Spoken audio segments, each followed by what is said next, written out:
Assalamualaikum warahmatullahi wabarakatuh dan salam sejahtera bagi kita semua.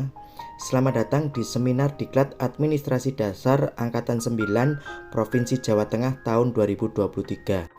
Seminar pada kali ini berjudul Implementasi Administrasi Dasar Pelayanan Publik Guru Ekonomi di SMA Negeri 8 Surakarta, Provinsi Jawa Tengah. Perkenalkan, nama saya Rio Wahyudi, peserta Diklat Administrasi Dasar Angkatan 9 Provinsi Jawa Tengah.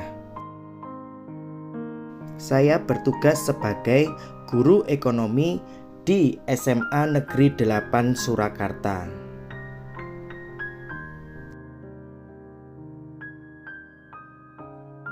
Pembahasan kertas kerja pada kali ini meliputi: pertama, penyusunan naskah dinas; kedua, pengelolaan kearsipan; ketiga, pelayanan prima; keempat, penyusunan standar operasional prosedur atau SOP; kelima, perencanaan pembangunan; 6, penatausahaan keuangan daerah; 7, komunikasi efektif; dan yang terakhir adalah pengadaan barang dan jasa.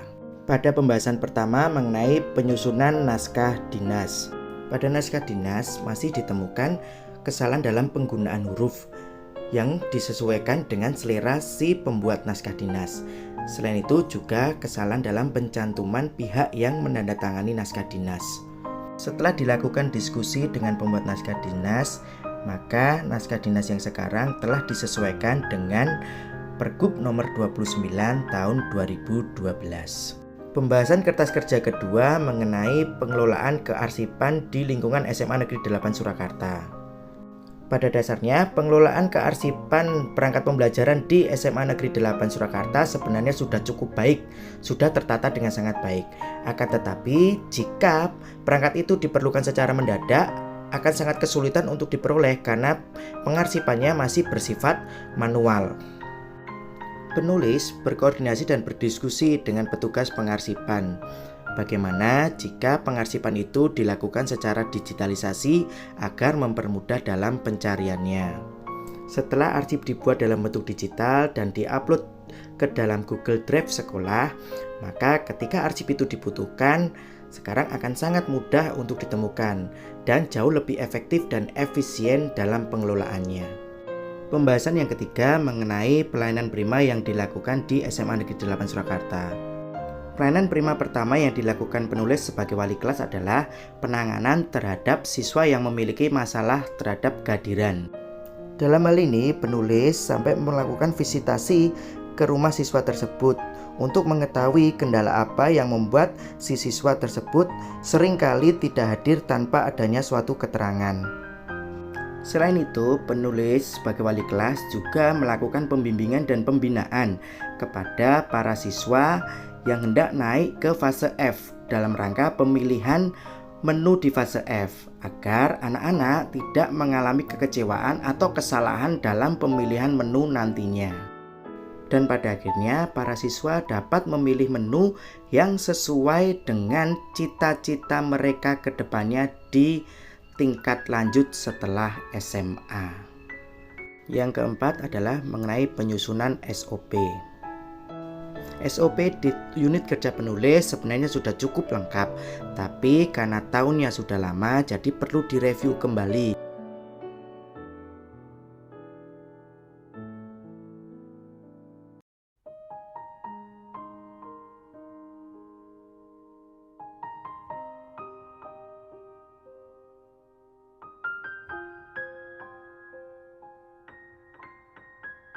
Pembahasan yang kelima mengenai perencanaan pembangunan daerah. Penulis melakukan wawancara dengan bagian Sarpra dan diketahui alur perencanaan pembangunan di unit kerja penulis adalah sebagai berikut. Yang pertama, bagian Sarpra akan mengidentifikasi kebutuhan pembangunan apa saja yang akan dilakukan. Yang kedua, bagian Sarpra akan melakukan pengajuan DAK melalui pembuatan proposal. DAK yang telah disusun tersebut kemudian akan diajukan ke cabang dinas yang kemudian diteruskan ke dinas provinsi. Apabila proposal di ACC, maka pihak dinas provinsi akan melakukan survei ke unit kerja penulis. Kendala perencanaan pembangunan ini adalah perbedaan perencanaan antara sekolah dengan dinas terkait, sehingga membuat beberapa rencana pembangunan gedung sekolah menjadi terhambat. Akhirnya perencanaan tersebut disetujui dan masuk pada DAK tahun 2024. Pembahasan yang keenam mengenai penatausahaan keuangan daerah.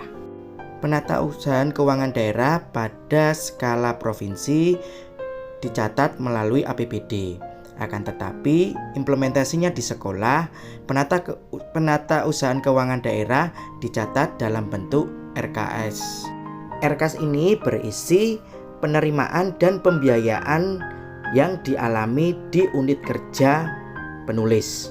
Penulis mempelajari bagaimana proses penyusunan RKS ini yang dimulai dari identifikasi kebutuhan dari para waka yang kemudian diusulkan kepada bendahara BOS. RKS yang telah disetujui akan dikelola semaksimal mungkin untuk memenuhi setiap kebutuhan sekolah. Menurut bendahara, kendala dalam RKS ini lebih kepada pengelolaannya, yaitu ketika muncul anggaran insidental atau anggaran yang sebelumnya tidak terencanakan masuk ke dalam RKS. Solusi yang biasanya dilakukan oleh bendahara adalah ketika anggaran itu memang sangat darurat, akan dilakukan pelaksanaan kegiatan terlebih dahulu dan nantinya akan diajukan ke dalam RKS ketika masuk ke dalam masa pergeseran atau perubahan RKS. Dengan catatan, keadaan itu memang benar-benar darurat dan terekam di dalam RKS.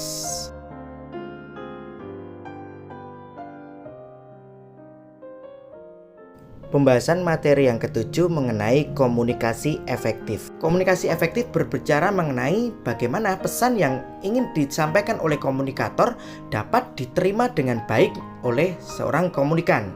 Di unit kerja penulis semaksimal mungkin melakukan komunikasi efektif, baik itu dengan peserta didik selama proses pembelajaran maupun peserta didik di luar pembelajaran untuk kebutuhan khusus mereka,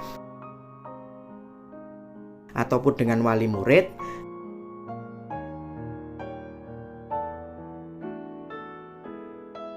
Selain itu bisa juga dengan rekan guru, baik guru yang ada di sekolah maupun rekan guru MGMP. Pembahasan terakhir mengenai pengadaan barang dan jasa di unit kerja penulis. Penulis melakukan wawancara dengan unit pengadaan barang dan jasa dan diketahui alur pengadaan barang dan jasa antara lain. Yang pertama, identifikasi kebutuhan. Identifikasi ini harus melihat struktur RKS yang telah disusun sebelumnya, apakah barang tersebut masuk ke dalam struktur atau tidak. Yang selanjutnya disusun daftar pemesanan barang. Setelah itu akan dilakukan pemesanan melalui aplikasi Siplah. Oleh penyedia, barang yang telah dipesan tersebut akan dikirim. Dan ketika barang sampai, barang tersebut akan diverifikasi oleh bagian verifikator penerimaan barang. Jika penerimaan barang telah sesuai, maka bendahara akan meminta penyedia untuk membuat SCPJ dan kemudian dilakukan pembayaran.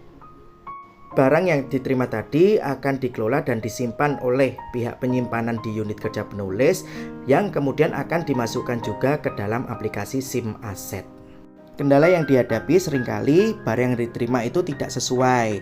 Ketika barang tidak sesuai, maka oleh bagian penerima akan dilakukan prosesi retur. Demikian pembahasan seminar implementasi administrasi dasar ini saya akhiri. Terima kasih. Wassalamualaikum warahmatullahi wabarakatuh.